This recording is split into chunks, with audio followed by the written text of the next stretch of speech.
Former First Lady Rosalynn Carter died at her home in Plains, Georgia, Sunday. That's 2 days after a statement that she had entered hospice care. Rosalynn Carter was 96 years old. Former First Lady Carter is known for rebuffing the ceremonial role as First Lady and instead serving as a close political and policy advisor to her husband, former President Jimmy Carter. During her tenure, she created the modern office of the First Lady, becoming the first in that role to maintain an office in the East Wing of the White House.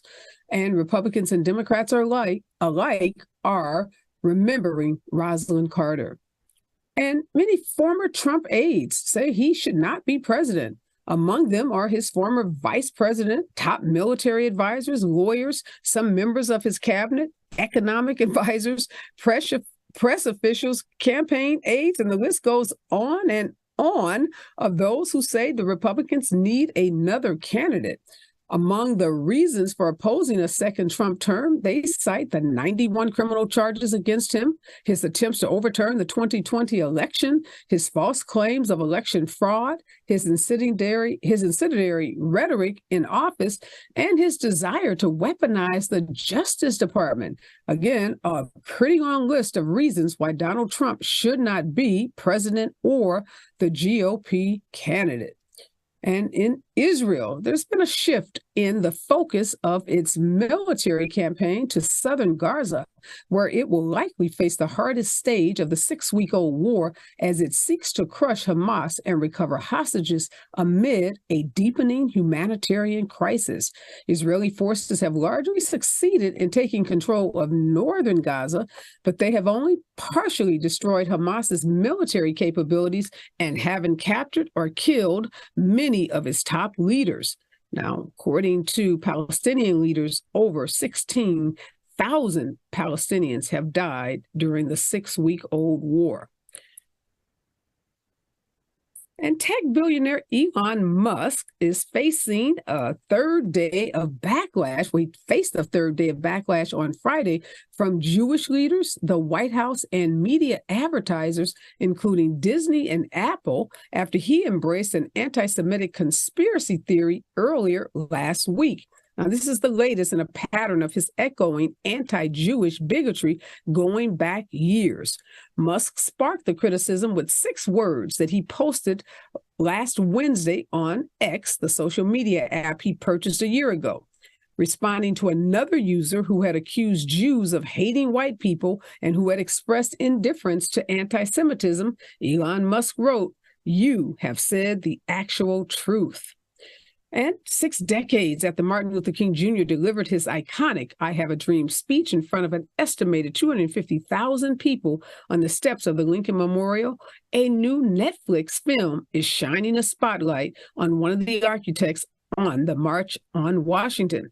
Now, this is someone who has largely been left out of the history books, and the film is called Rustin. In this film, a crucial chapter in the life of civil rights activist Bayard Rustin is portrayed. Rustin is best known for being a key advisor to King and organizing the 1963 March on Washington for Jobs and Freedom. Donald Trump's coarseness and cruelty have come to define the Republican Party since his rise to the presidency, and many GOP voters relish and emulate his approach, while others willingly tolerate it.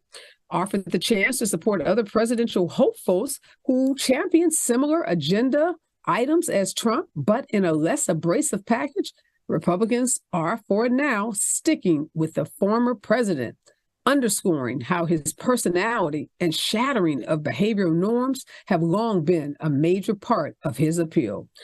And today, a federal appeals court issued a ruling that would drastically weaken the Voting Rights Act, effectively barring private citizens and civil rights groups from filing lawsuits under a central provision of the landmark law.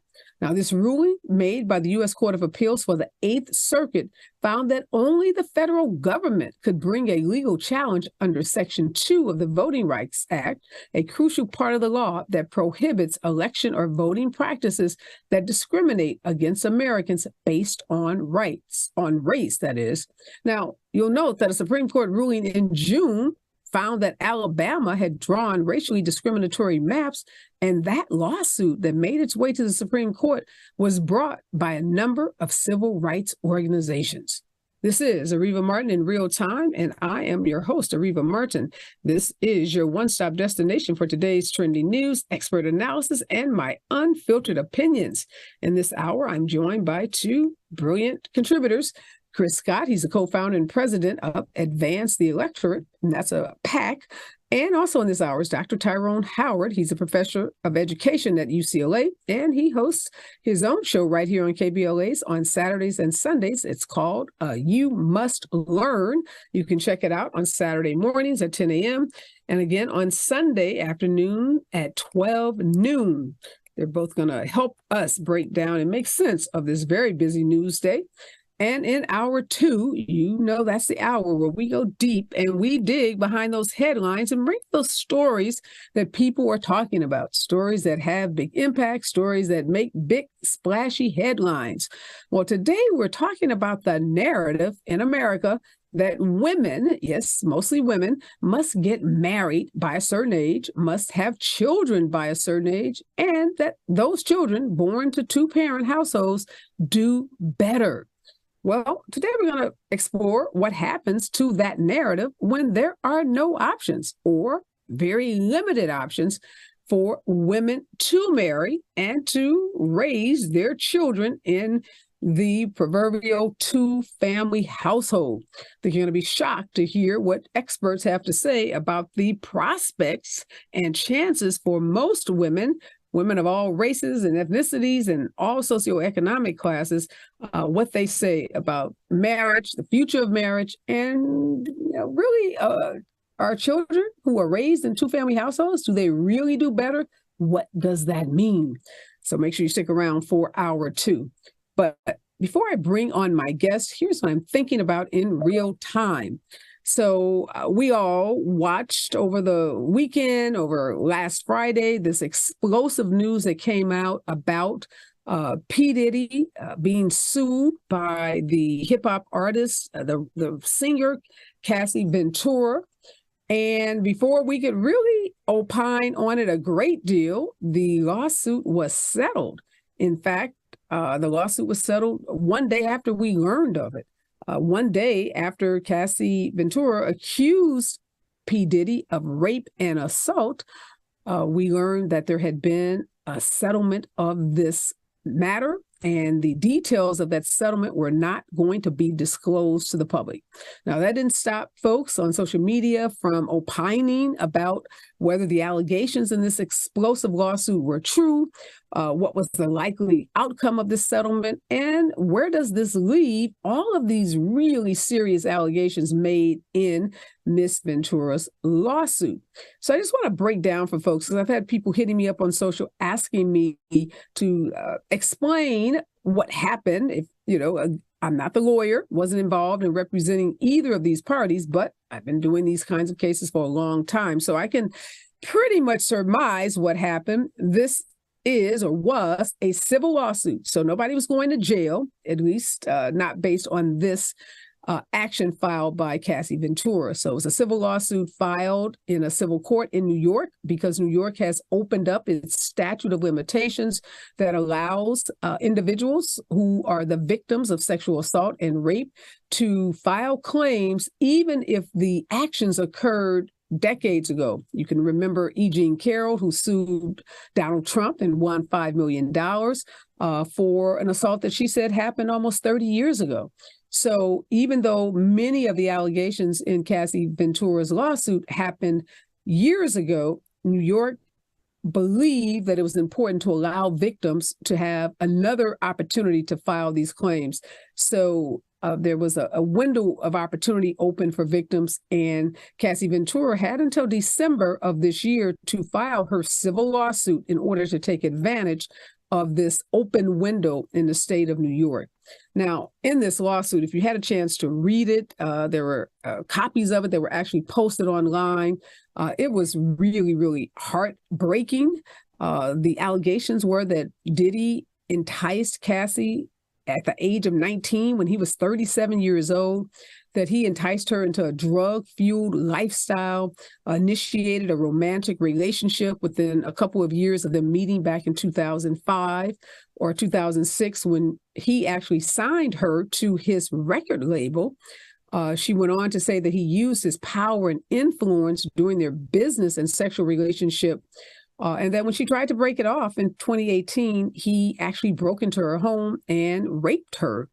The lawsuit also alleges that Diddy forced her to participate in sexual acts with other men, that he would watch, masturbate, and videotape these sexual encounters, and she even had to watch them herself with him.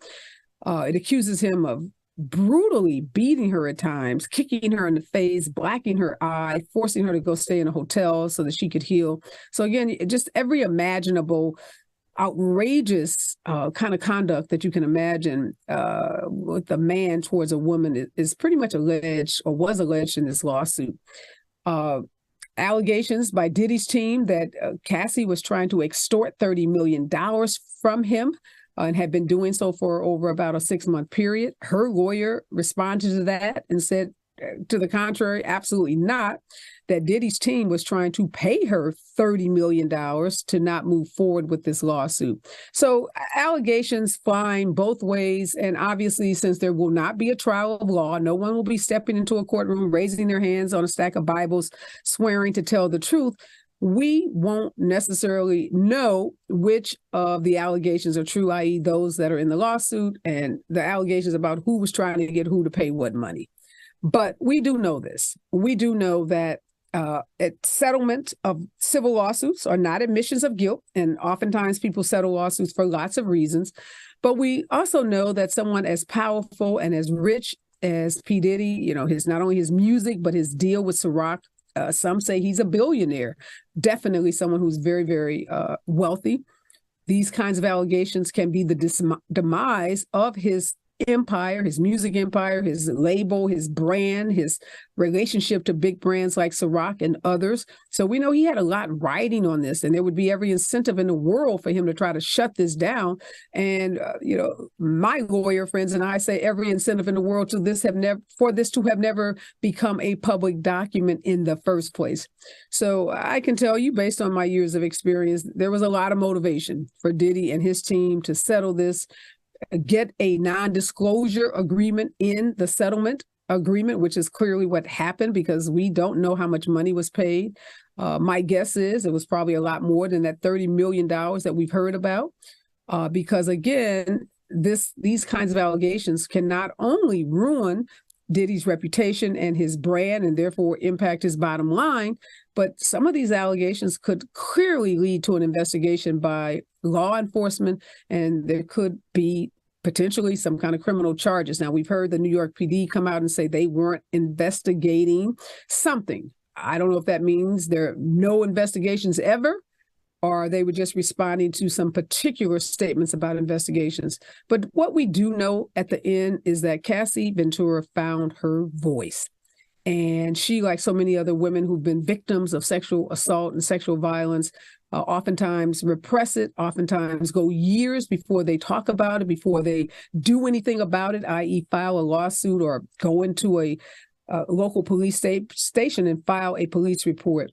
And I just hope that, she has found some peace. She gets the kind of medical care, counseling that she needs to heal, assuming these allegations are true, that her family is allowed to heal. And I just wish that this case serves as an example for other women who are in abusive relationships, again, assuming these allegations are true, and we don't know them to be true, but assuming they are. The level of detail in this complaint causes me to believe something probably happened. Women have been in these relationships for far too long. They've been quiet in silence for far too long. So in addition to Cassie and her family healing, I hope that this settlement, this lawsuit, these allegations have an impact on others who may be in a relationship that's abusive emotionally, physically, sexually.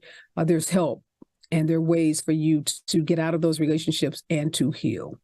When we come forward, more of today's breaking and trending news right here on KBLA Talk 1580.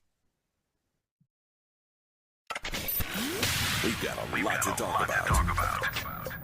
Hi, I'm Zoe Williams, a.k.a. the voice of reason, encouraging you to join me weekdays from 7 to 9 p.m. for the world's most intriguing relationship radio roundtable. Every night, I facilitate and encourage our loyal listeners to participate in the most engaging relationship discussions you'll hear anywhere. So make it a point to rendezvous with me, Zoe Williams, the voice of reason, Monday through Friday, 7 to 9 p.m. Pacific Standard Time. Trust me, your relationships will never be the same. The VOR is on fire tonight. Unapologetically progressive. KBLA Talk 1580. We've got your black.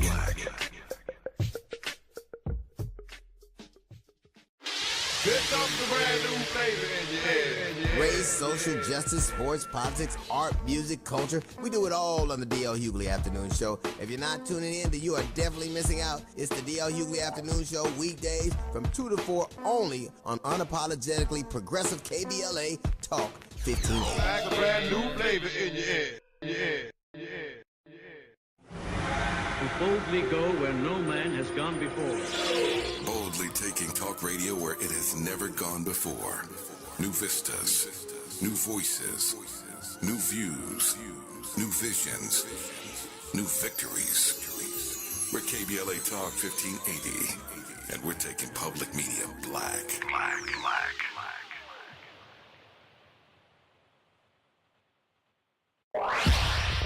Follow the leader. KBLA Talk 1580. Follow the leader. If you're not following KBLA Talk 1580 on all of our socials, then you're missing out. Download our app and find us on Facebook, Twitter, Instagram, YouTube, and on the web at KBLA 1580. That's right. Again, you can find all of our socials at KBLA 1580. We've got a lot to talk about. By the way, if you miss any of our weekday shows in real time, you can always catch up by checking out the podcast of your favorite shows at your leisure. At KBLA Talk 1580, we've got your black. Follow the leader. Oh my God. Follow the leader. Follow the leader. Follow the leader. Follow the leader. Follow the leader. Follow the leader. Gotta stay fresh, my house shot with a respite. Have you visited us online for the grand opening of KBLA.store? For the best in new merch, gift ideas, books, media, and more, log on to KBLA.store. Be sure to check out our KBLA team favorites at KBLA.store today. That's KBLA.store for all the official merch on your favorite talk radio station, KBLA Talk 1580. The bounce is back. We've got a lot to talk about. Are you interested in catching up on all the latest entertainment news, trending topics, and exciting interviews? I got you. We are back, and in this hour, I'm joined by Chris Scott and Dr. Tyrone Howard. I want to start by this new decision coming out of the Eighth Circuit Court of Appeals that basically rewrites our voting rights legislation, the law that has been used to challenge discriminatory maps that we've seen in a number of states throughout the South. We have this Eighth Circuit Court of Appeals saying, oh, wait a minute, you individual, you civil rights group can't file these kinds of actions making allegations about discriminatory maps because those lawsuits can only be filed by the government. Now, Chris, this is completely out of left field, given that we've seen these lawsuits traditionally filed by civil rights groups, and the Supreme Court just this summer in June struck down a map based on a lawsuit brought by a number of civil rights organizations. What do you make of this Eighth Circuit Court of Appeals decision, and how harmful might it be as we as Democrats have been challenging these discriminatory maps throughout this year, and definitely will need to continue to do so leading up to the 2024 elections? Well, it's extremely problematic. I mean, you just think about, again, like you said, these groups, individuals have always been able to advocate and really push our country to propel more, where our legislation just hasn't been there before. So this would definitely be detrimental if it takes in effect. I think when you think about who made the ruling in the first place, Donald Trump knew what he was doing when he he appointed a lot of the judges that he did to the Court of Appeals around the country. It's really just setting up for, kick it to the Supreme Court. And even if they don't do nothing now, if we get our way and we get the White House back, we know what we're able to come for at this point now. So it's really just setting it up for what their long game has always been. And they want to strip voting rights, and they want to take us back to a time that we just don't need to go back to. Otherwise, I don't think we'll ever be able to call ourselves a democracy again. Yeah, I'm so glad you mentioned that, appointing judges to the federal appeals court. We focus a lot on the U.S. Supreme Court and how that court has been stacked, the 6-3 conservative court, because Trump got 2 appointees to that court. But we need to pay attention to what the Trump era and the Trump administration did to federal district courts. That's the first level of defense. Those are the trial court judges, as well as these appellate court judges, because they have a tremendous amount of power as well. And we often forget about that being one of the functions of the U.S. Senate, which is actually affirming federal court judges. And we know Trump, as you said, Chris, stacked the courts up and down, from trial judges to appellate court judges, obviously to the Supreme Court, with judges that have a very, what we'd call, anachronistic view of lots of precedents, and are determined to rule in a way that's consistent with the conservative Republican ideology. But despite that, Dr. Howard, this article today says there are folks who are running for president on the GOP ticket who have similar thoughts to Donald Trump, but they're not making traction because the base likes the Donald Trump that uses profanity, that threatens people, that literally wears a gear. One of the articles I was reading, Donald Trump was wearing a hat that said FJB. And just imagine that the word, what the F stands for, and the JB is Joe Biden. And here is a guy that's been the president, who's running for president, wearing that kind of graphic cap and other, T-shirts and other things that express similar, very profane, threatening statements against our sitting president and basically anyone else who, deigns to disagree with him. What do you make of this new article saying, hey, the Republicans like it, the rougher the better? Yeah, it's a sign of the times, Areva. And I think what we have to remember is that when Donald Trump was elected as president, he basically ran in lots of ways as a semi-anti-establishment, anti-political correctness, I'm not going to do things the way that past presidents have been doing things. And it really flew in the face of a lot of the ways in which we sort of like to separate ourselves from other so-called democracies across the world. We have certain decorum. We have certain ways of sort of, composing ourselves, certain do's and don'ts.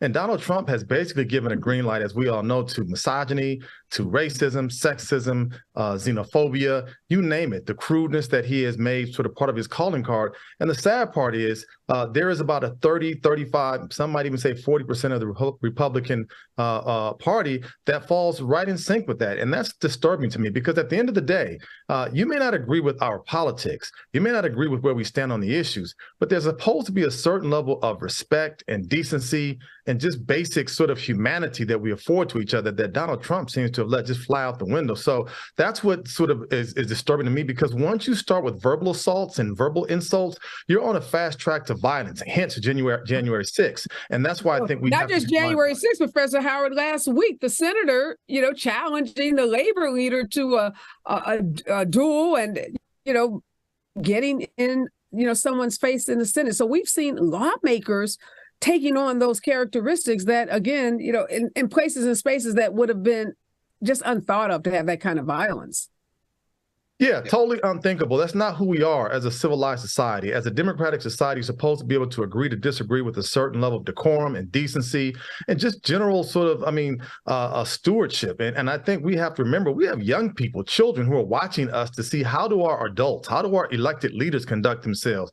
Are we okay having a generation of young people who grow up watching this just vile and just to me, just childish behavior that we see coming from certain parts of the Republican Party. So I think it should be a wake-up call. And I'm hearing more Republicans, Areva, who are saying, you know what, enough of this, right? You know, Trump may be aligned with me politically, but he doesn't represent sort of the values that I have when it comes to how a president's supposed to conduct himself. You know, I'm glad you said that, because this, you know, also one of the articles we're tracking today is the one that says these former members, his military advisors, his lawyers, members of his cabinet, all of these folks who are stepping forward for the reasons you just articulated, saying he should not be the president again, ever. He should never go near the White House, and he definitely shouldn't be the GOP nominee. But Chris, I'm wondering, some of these folks were in the administration. They saw the chaos. They saw the lack of competence. They were there and they wouldn't speak up. Many of them went and wrote books. We can't even think of their names now. They had their little 15 minutes of fame by, writing a book, going on the lecture circuit. And now when they see that this man is possibly going to get a second term and he is a threat to our democracy as we know it, they're now speaking up. But is it too little too late? Because they had an opportunity to raise those red flags, raise their hands, and to, say to the nation, this guy is not fit for office. And now with him 50% up in the polls, a huge lead over any other candidate, now they're all speaking up. So when we come forward and talk about, is it too little too late? And we have to pay tribute to former First Lady Rosalynn Carter, 77 years of marriage, the longest lasting marriage in our U.S. presidential history. What a phenomenal woman. Stay with us. KBLA Talk 1580. We've got a lot to talk about. I'm Reverend Gerald, the life coach. Is someone you love struggling with addiction and mental illness? Is improving your family's health important? Want to leave a legacy that your family can grow? Are you ready to enhance your perception of life experiences? Then wake up weekends at 7 a.m. with Urban Family Focus and get the wisdom, opportunity, resources, and motivation to live your best life. Join the conversation on Urban Family Focus Saturday and Sunday at 7 a.m. Unapologetically progressive. KBLA Talk 1580. We've got your black.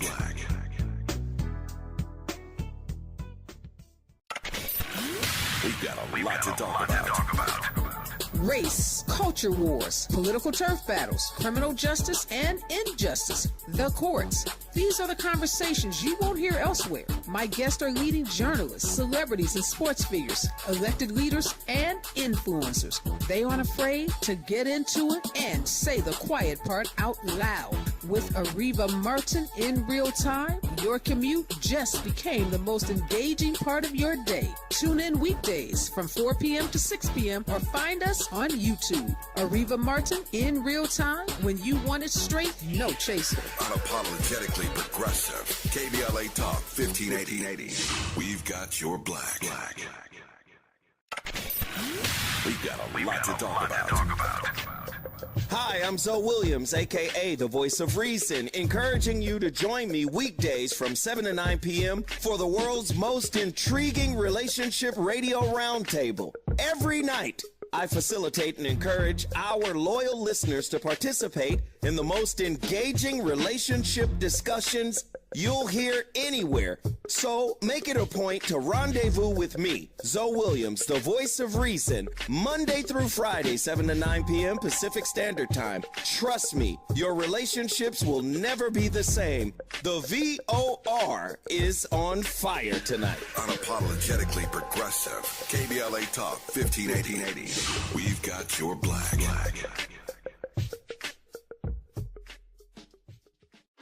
Here comes the brand new flavor in your head. Race, social justice, sports, politics, art, music, culture. We do it all on the D.L. Hughley Afternoon Show. If you're not tuning in, then you are definitely missing out. It's the D.L. Hughley Afternoon Show, weekdays from 2 to 4 only on unapologetically progressive KBLA Talk 1580. Like a brand new flavor in your head. Yeah. To boldly go where no man has gone before. Boldly taking talk radio where it has never gone before. New vistas, new voices, new views, new visions, new victories. We're KBLA Talk 1580. and we're taking public media black.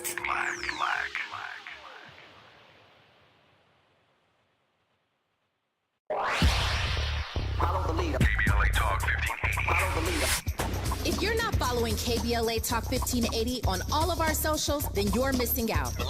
Download our app and find us on Facebook, Twitter, Instagram, YouTube, and on the web at KBLA 1580. That's right. Again, you can find all of our socials at KBLA 1580. We've got a lot to talk about. By the way, if you miss any of our weekday shows in real time, you can always catch up by checking out the podcast of your favorite shows at your leisure. At KBLA Talk 1580, we've got your black. Follow the leader. Following the leader. Oh my God. Follow the leader. Follow the leader. Follow the leader. Follow the leader. Follow the leader. Gotta stay fresh, my house shot with a rest spot. Have you visited us online for the grand opening of KBLA.store? For the best in new merch, gift ideas, books, media, and more, log on to KBLA.store. Be sure to check out our KBLA team favorites at KBLA.store today. That's KBLA.store for all the official merch on your favorite talk radio station, KBLA Talk 1580. We've got a lot to talk about. Are you interested in catching up on all the latest entertainment news, trending topics, and exciting interviews? I got you. Tune in to The Raw Report with Robin Ayers, Monday through Friday, 6 to 7 p.m. I'm your host, Robin Ayers. Join me every weekday with some of the best entertainment contributors in the business as we break down what's going on, who's got next, and what not to miss. Only on The Raw Report with Robin Ayers. Unapologetically progressive. KBLA Talk 1580. We've got your black.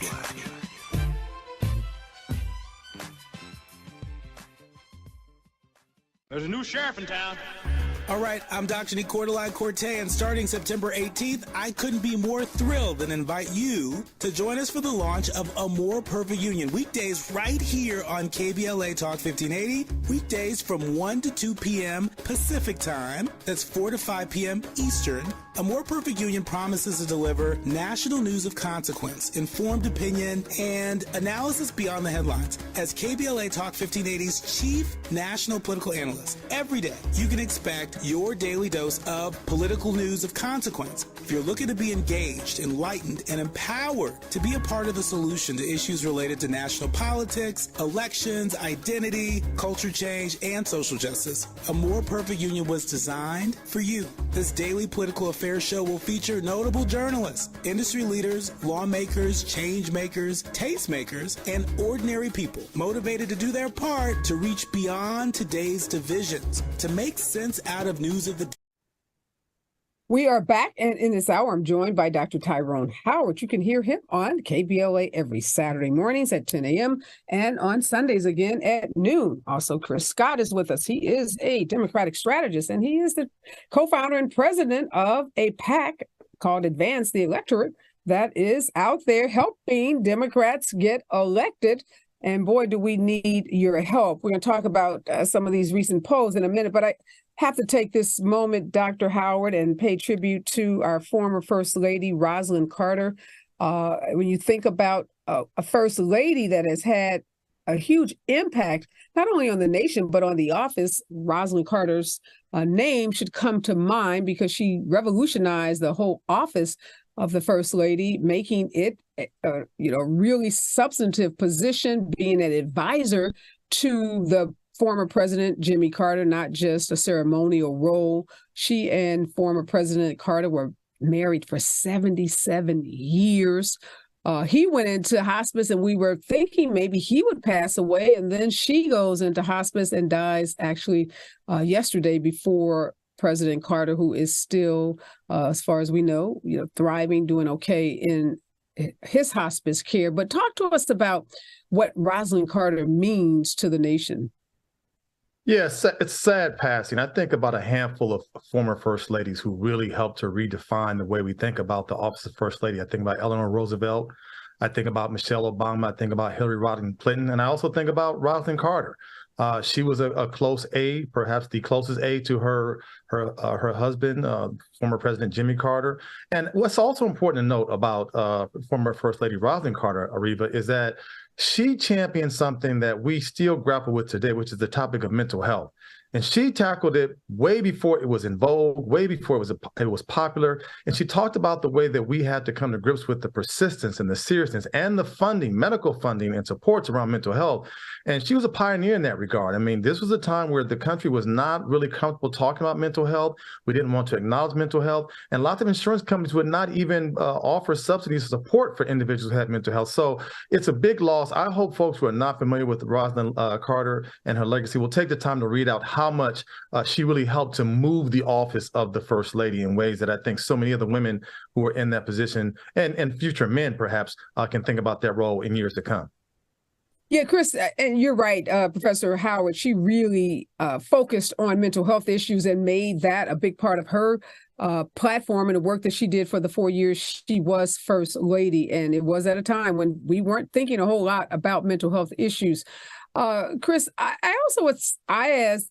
taken advantage, or I have done exactly what the professor ordered, which is study the First Lady, study of former President Carter over this last 24 hours after learning of her death. And one of the other things that strikes me, in addition to their long marriage, is how they lived after they left the White House. You know, we're accustomed to the Bill Clinton, Barack Obama, superstar, wealthy former president and first lady, but the Carters were very different. They went back to their hometown.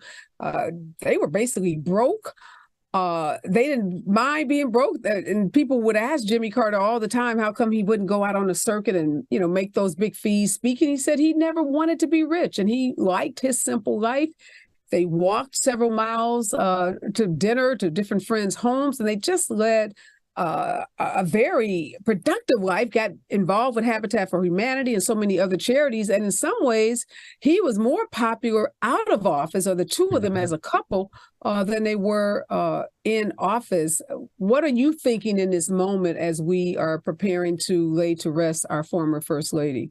Well, I mean, again, there's just so much to her. She's easily top 3 first ladies all time, with just how she revolutionized and changed so much with it.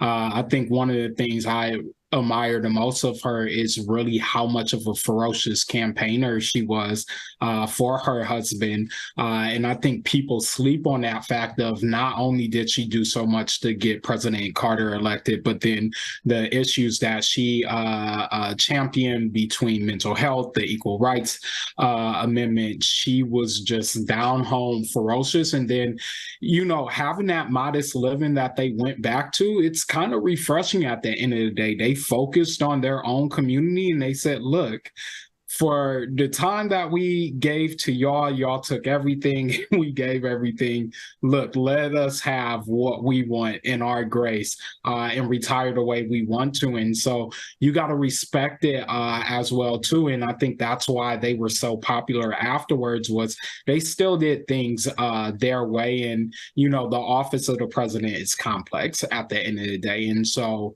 where I think they may have fell short in the office, I think they certainly continue to be of public servants afterwards, and that's what you want. Yeah, when you think about Professor Howard, gold toilets, private planes, and the lavish lifestyle of Donald Trump, even before he became president, but clearly after. And you think about Melania Trump and all the focus on her stilettos and her designer clothing and the china that she was picking out. Can't really think about anything substantive that she did in that office. So the Carters and Rosalynn Carter is such a, study in contrast to a first lady like Melania, who, again, even after office, Melania has pretty much gone into hiding. We don't see her. She's not out campaigning with Donald Trump. She's not, building houses or doing and not to say she's not doing it, but whatever she's doing it so low key. We don't know about it as the American people. And the Carters, after losing that second term, could have gone into a shell, could have been shell shocked, right? But they held their heads up high and said, let us continue to serve even out of office. So she is truly a role model. And I'm just so grateful that we had them as a model of what you can do after office. And I wish former First Lady would take to heart some of the lessons that Rosalynn Carter teaches us. What do you think, though, Professor Howard, how the Democratic Party, we've suffered a lot of, looks like we may suffer a lot of losses going into this 2024 election. Any lessons we can learn from the Carters? Chris talked about ferocious campaigner. We're going to need some ferocious campaigning if we're going to try to maintain the Senate, regain control of the House, and keep Biden and Harris in the White House. Yeah, let's remember the Carters are products of Plains, Georgia, a small rural town in Georgia, plain-spoken folks. And what we know is that the Democrats have done well in a lot of the large urban cities across this country. In the big swing states such as Wisconsin and Pennsylvania and Arizona, the Democrats have done well in places like Milwaukee and Philadelphia and Phoenix and these other places.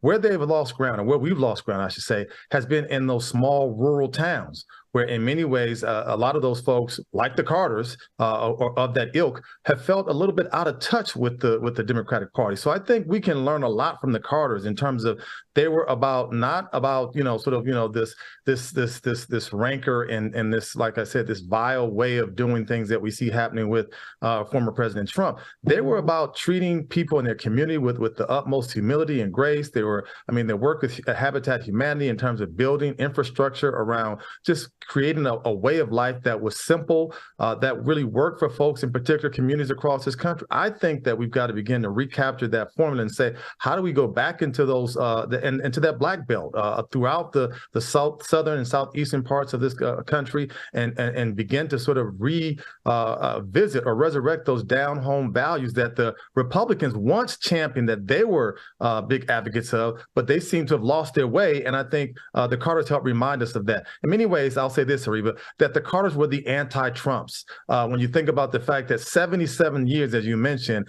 here we had President Trump on 3 marriages, and combined they couldn't come up to half that amount. So I think we have to see how we can recapture what the Carters represented and bring that time forward if we're going to do well in 2024. It's so interesting as you say that. Yes, they live the very values that Republicans told us for decades that they stood for, but which we now know they talk a good talk, but they don't, walk the walk. And here is this couple, Democrats, through and through, and living that pious lifestyle. One, marry one person, stay married to him for, 7 decades plus.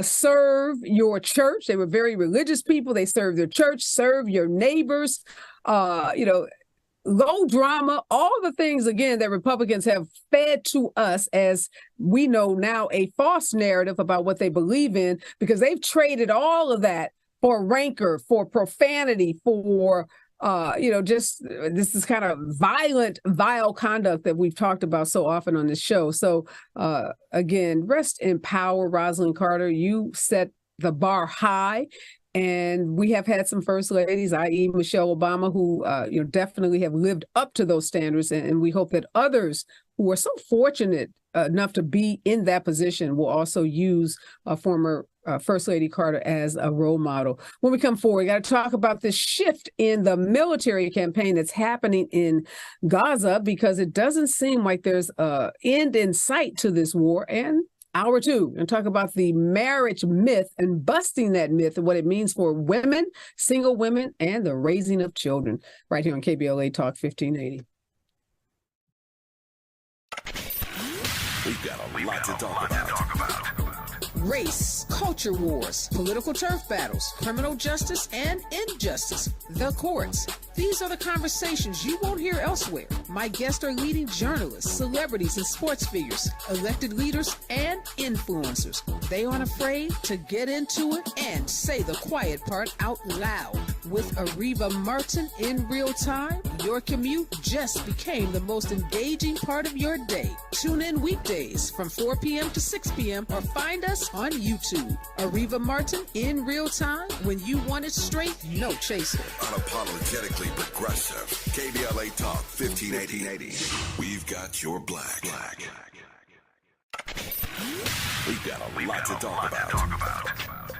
Hi, I'm Zoe Williams, aka the voice of reason, encouraging you to join me weekdays from 7 to 9 p.m. for the world's most intriguing relationship radio roundtable. Every night, I facilitate and encourage our loyal listeners to participate in the most engaging relationship discussions you'll hear anywhere. So make it a point to rendezvous with me, Zoe Williams, the voice of reason, Monday through Friday, 7 to 9 p.m. Pacific Standard Time. Trust me, your relationships will never be the same. The VOR is on fire tonight. Unapologetically progressive. KBLA Talk 1580. We've got your black.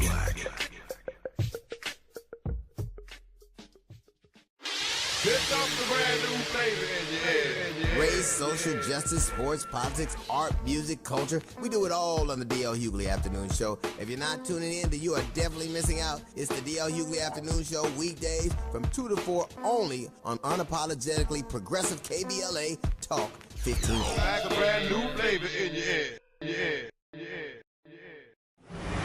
To boldly go where no man has gone before.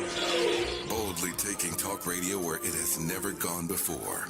New vistas, new voices, new views, new visions, new victories. We're KBLA Talk 1580, and we're taking public media black.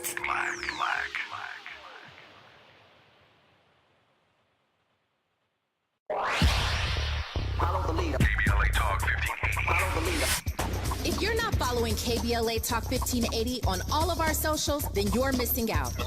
Download our app and find us on Facebook, Twitter, Instagram, YouTube, and on the web at KBLA 1580. That's right. Again, you can find all of our socials at KBLA 1580. We've got a lot to talk about. By the way, if you miss any of our weekday shows in real time, you can always catch up by checking out the podcast of your favorite shows at your leisure. At KBLA Talk 1580, we've got your black. Follow the leader. Oh my God. Follow the leader. Follow the leader. Follow the leader. Follow the leader. Follow the leader.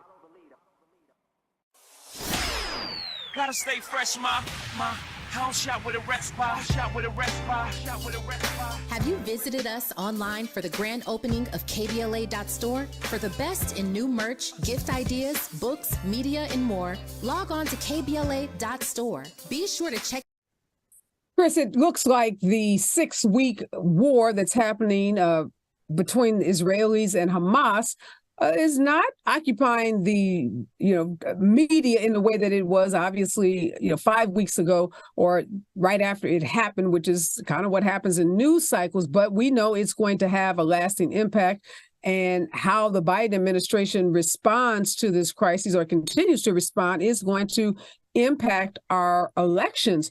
But I was a little disturbed by this story that says the Israelis are now shifting their military focus to southern Gaza, but they haven't destroyed a great deal of the Hamas's capabilities or captured or killed many of its top leaders. So you read that statement and juxtapose that with 13,000 plus Palestinians that have been killed, many of them women and children, and you say 13,000 people dead, and they still haven't captured a great deal of Hamas's leaders. What do you make of Israelis' so-called, supposed to have this super sophisticated, intelligence operations and military operations? Well, I mean, it's definitely troubling. I think these are the type of things that give conspiracy theorists a lot of their power to start the conspiracies of what is going on, because you have been supported with some of the best technology in the world. I mean, as this just goes on, it gets worse and worse and worse every day as a humanitarian crisis. And then when you look at President Biden, this is the worst thing to possibly happen to his campaign going ahead.